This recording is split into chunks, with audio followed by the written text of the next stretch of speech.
हाय kids, आज के video में हम करेंगे question and answers for our chapter Revathi's musical plans. तो स्टार्ट करते हैं वार्मिंग अप एक्सरसाइजेस से। Can you name the famous musician in emperor Akbar's court who could perform miracles when he sang different ragas? तो कौन था वो? It was Miyan Tansen. What miracles could he perform with his music? Tansen was said to perform miracles with his music. It is believed that he could bring rain by singing the rag Megh Malhar and light lamps with the rag Deepak. तो वो बारिश कर सकते थे राग मेघ मल्हार गा के, और दिए जला सकते थे राग दीपक से। ये चमत्कार जो है ये वो कर सकते थे। What impact does music have on human beings? क्या फर्क पड़ता है म्यूजिक का ह्यूमन बींग्स पे? तो इट कैन बूस्ट मेमोरी, आपकी याददाश्त शक्ति को बढ़ा सकता है म्यूजिक। बिल्ड टास्क एंड्योरेंस, अगर आप कोई काम कर रहे हो तो आपकी जो सहन शक्ति है उसे बढ़ा सकता है। लाइटन मूड, मूड को हल्का कर देता है। रिड्यूस एंजाइटी एंड डिप्रेशन, अगर आप दुखी हो, आप किसी चीज से परेशान हो तो उस परेशानी को भी कम करता है।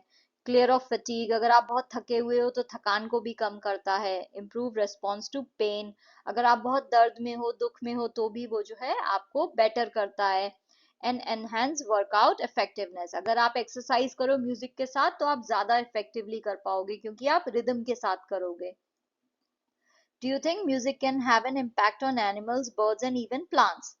Music can indeed have an impact on animals, birds, and plants. Studies have shown that certain types of music can promote or inhibit plant growth. Animals, including pets, can be soothed or agitated by different melodies. For instance, cows may produce some more milk when exposed to calming music, and birds' brains react to music in ways similar to human brains. Next है affirmative and negative sentences. तो यहाँ पे आपको दो type के sentences दिए हुए हैं। पहले जो सेंटेंसेस हैं ए वाले जो हैं उन सब में no, not, can not, don't, is it, nothing, इस टाइप के नेगेटिव वर्ड्स यूज हुए हैं। जैसे कि I could not complete the work, there is no sense in what you say, he said he wouldn't go. तो यहाँ पे negative words use हुए हैं इन तीनों में, इसलिए ये हैं नेगेटिव सेंटेंसेस।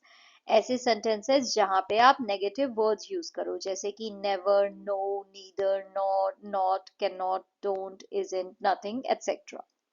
बट अगर यही सेंटेंस में अगर आपने कोई नेगेटिव वर्ड यूज नहीं किया है तो वो एफर्मेटिव हो जाएगा। जैसे कि I fail to complete the work. Now ये दोनों का मीनिंग सेम है, बट ये एफर्मेटिव है और ये नेगेटिव है।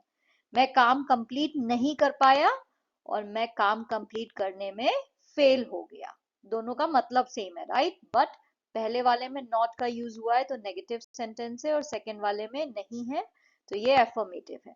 तो जो सेंटेंसेस जहाँ पे कोई भी नेगेटिव वर्ड्स यूज ना हो, जैसे कि there is hardly any sense in what you say, या फिर ही रिफ्यूज टू गो, तो यहाँ पे कोई नेगेटिव वर्ड्स यूज नहीं हुए हैं, इसलिए ये जो है ये एफर्मेटिव सेंटेंसेस है। इस एक्सरसाइज में आपको बताना है कि ये जो सेंटेंसेस हैं ये एफर्मेटिव हैं या नेगेटिव हैं। तो वो मैंने आपको यहाँ पे बताया है, उसके साथ मैंने इनको चेंज भी किया है। अगर एफर्मेटिव है तो नेगेटिव में कैसे होगा, और अगर नेगेटिव है तो आप उसे एफर्मेटिव में कैसे लिखोगे, वो भी मैंने यहाँ पे दिया है लिख के। तो पहला सेंटेंस है we must avoid hurting others. यहाँ पे कोई भी नेगेटिव वर्ड यूज नहीं हुआ है, इसलिए ये एफर्मेटिव है। और अगर आपको इसे नेगेटिव में करना हो तो आप कहोगे we must not hurt others. She didn't offer me any help, ये नेगेटिव हुआ, राइट? क्योंकि डिड नॉट का यूज हुआ है, नेगेटिव वर्ड यूज हुआ है। She denied me any help, ये इसका एफर्मेटिव होगा। नेवर गिव अप होप, ये जो है नेगेटिव हुआ क्योंकि आप नेवर बोल रहे हो यहाँ पे। Always hold on to hopes, ये इसका एफर्मेटिव है। You must keep away from bad company, ये जो है अफर्मेटिव है क्योंकि कोई भी नेगेटिव वर्ड यूज नहीं हुआ है। इसे अगर आपको नेगेटिव में करना हो तो आप कहोगे you must not associate with bad company. तो कीप अवे की जगह आपने उसका उल्टा कर दिया, एसोसिएट कर दिया। नेगेटिव है ये sentence, there is nothing in the bag, right? क्योंकि नथिंग का यूज हुआ है। एफर्मेटिव में करना हो तो आप कह दोगे द बैग इज एम्प्टी। तो बेसिकली आप यहाँ पे ये जो वर्ड्स हैं इनका ऑपोजिट लिख दे रहे हो, तो वो एफर्मेटिव हो जा रहा है। एंट्रीज प्रोहिबिटेड विदाउट परमिशन, ये जो है ये नेगेटिव है क्योंकि प्रोहिबिटेड का मतलब होता है नॉट अलाउड। तो ये नेगेटिव वर्ड हुआ, तो इसलिए ये जो है नेगेटिव सेंटेंस है। एफर्मेटिव में लिखना हो तो आप लिखोगे entries allowed with permission.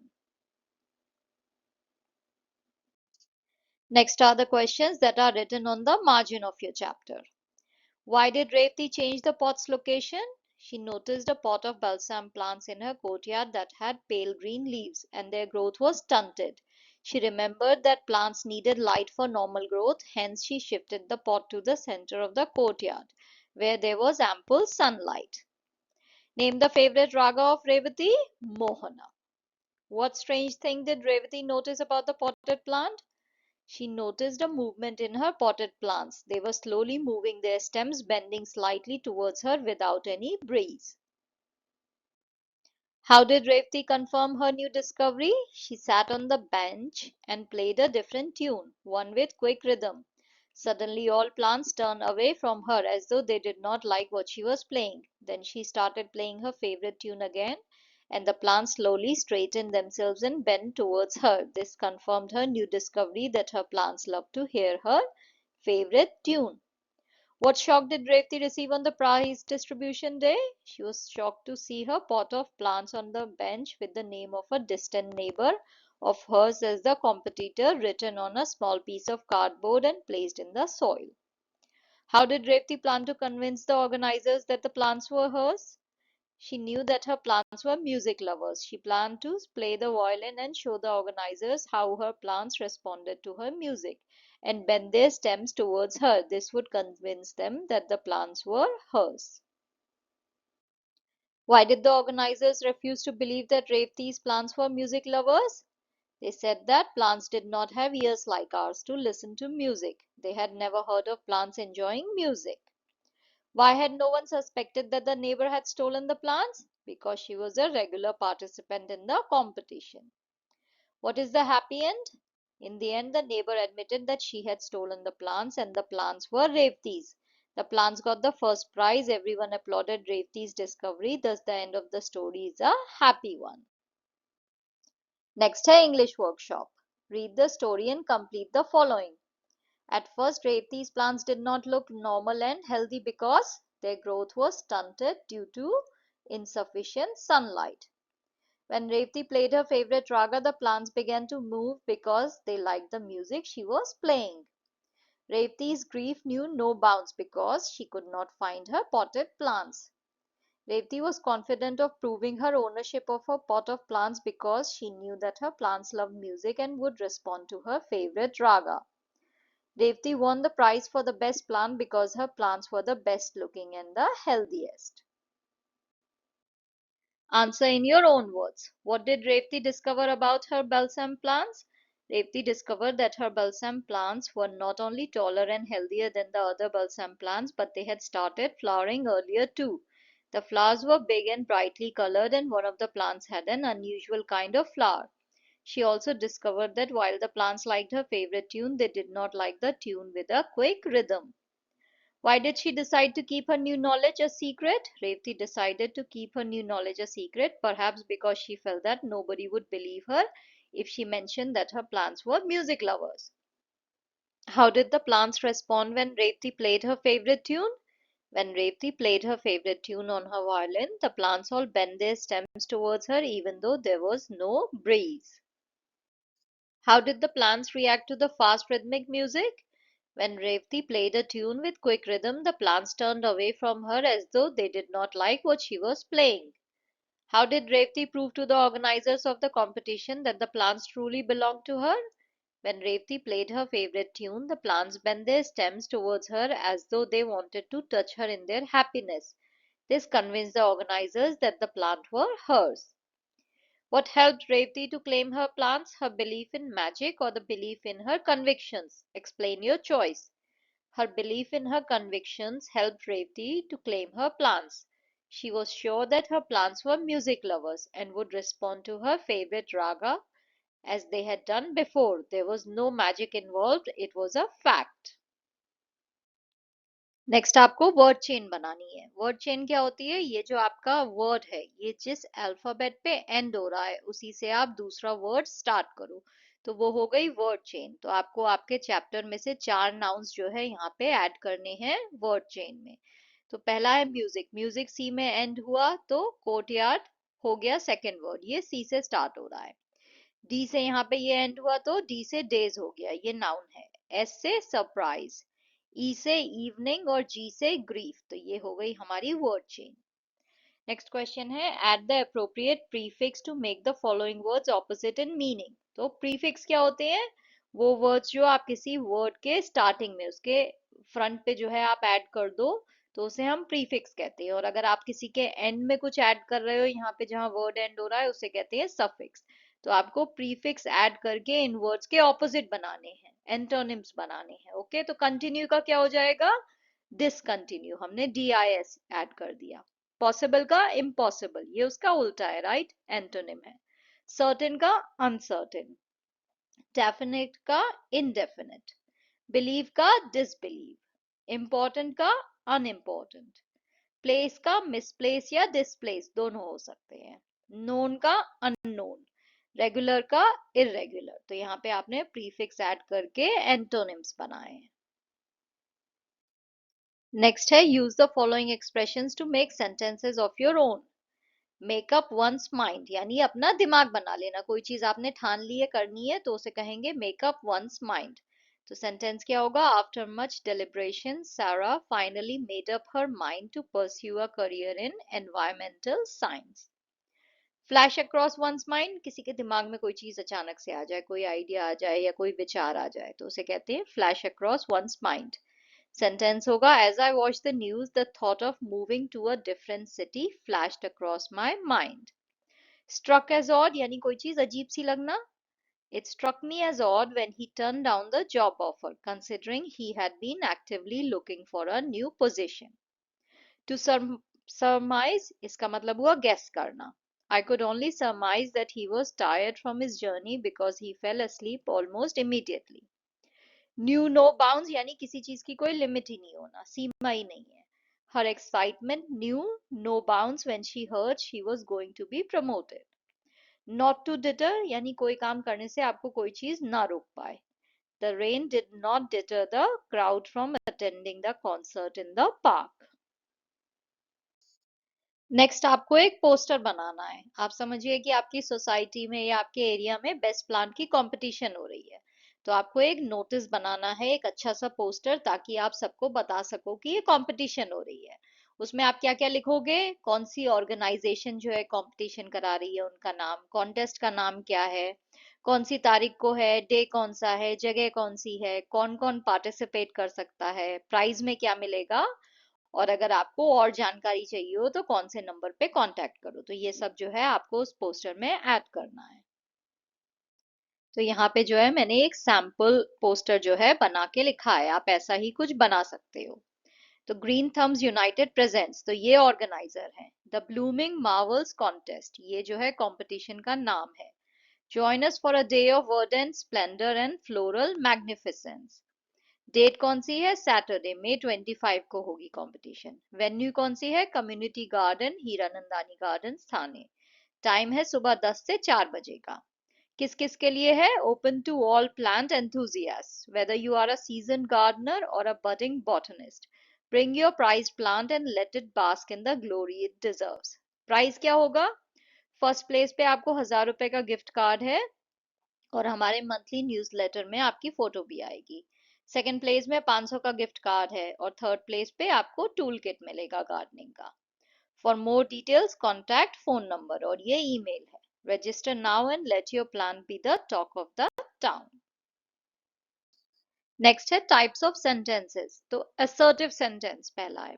Assertive sentence क्या होता है? ऐसा सेंटेंस जहां पे आप कोई फैक्ट बता रहे हो या अपनी ओपिनियन बता रहे हो, उसे हम कहते हैं असर्टिव सेंटेंस। कि आपने कोई फैक्ट स्टेट किया, जैसे कि Revati was a student of music, वो म्यूजिक की स्टूडेंट थी, ये एक फैक्ट है, राइट।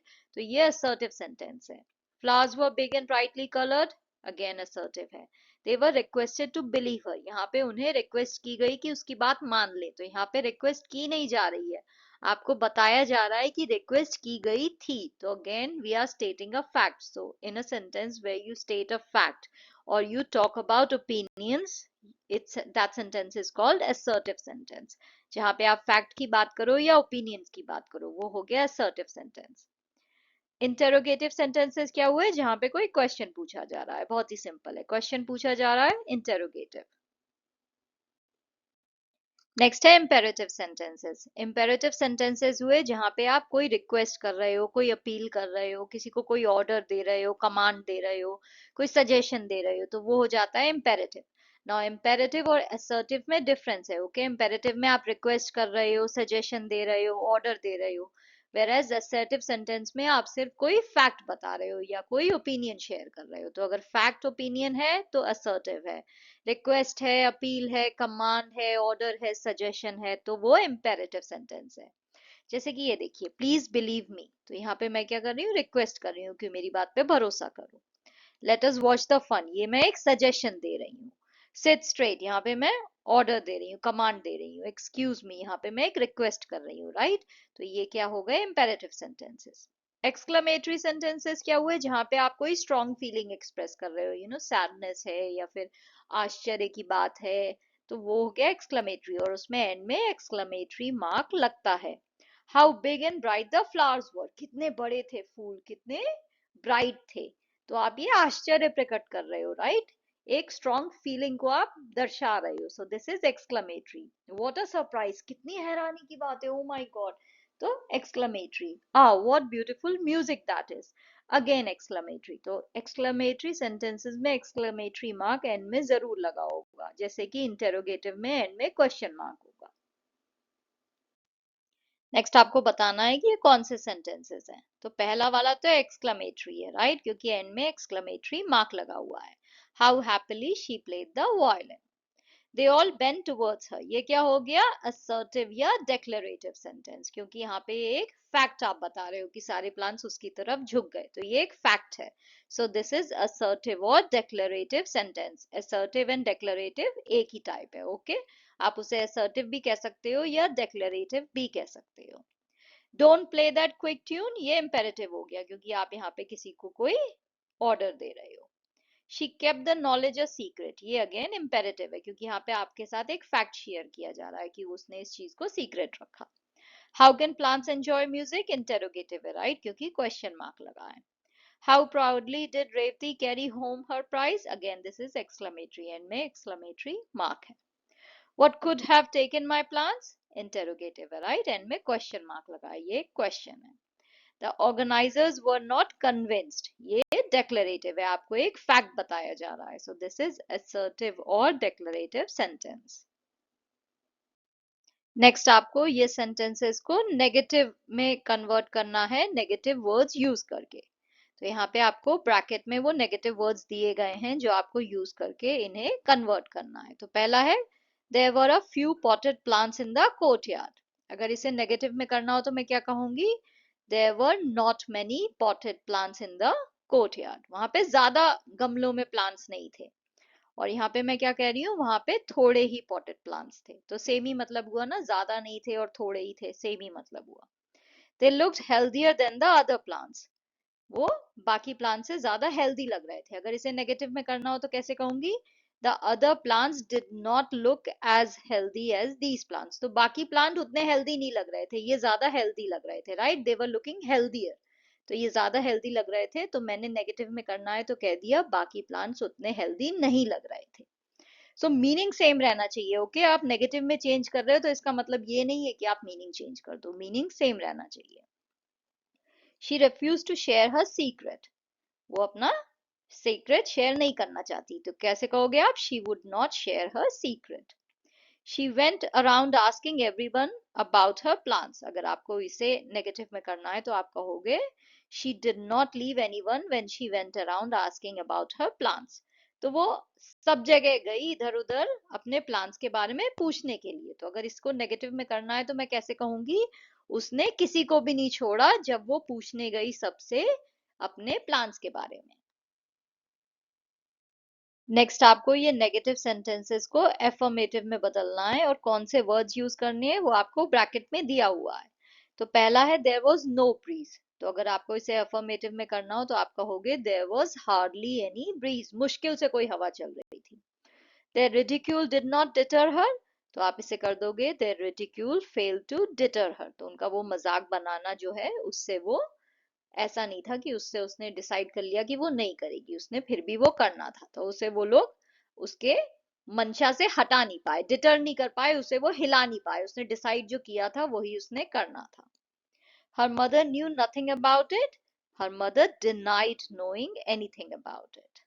तो यहाँ पे आप nothing about नहीं कर सकते क्योंकि आपने already denied कर दिया है, तो anything about it हो जाएगा. Okay, she did not give up, she refused to give up. Imagine that Revati's father is abroad on business and she wishes to convey the news of her prize winning plans. Draft an email for the above subject. Use an email format. तो email format में आपको एक letter लिखना है रेवती की तरफ से उसके पापा के लिए, जिसमें आप उन्हें बताओगे कि रेवती ने जो है प्राइज जीता है। तो ईमेल फॉर्मेट में फ्रॉम होगा रेवती का ईमेल आईडी, टू होगा पापा का email ID, subject is my balsam plans won first prize.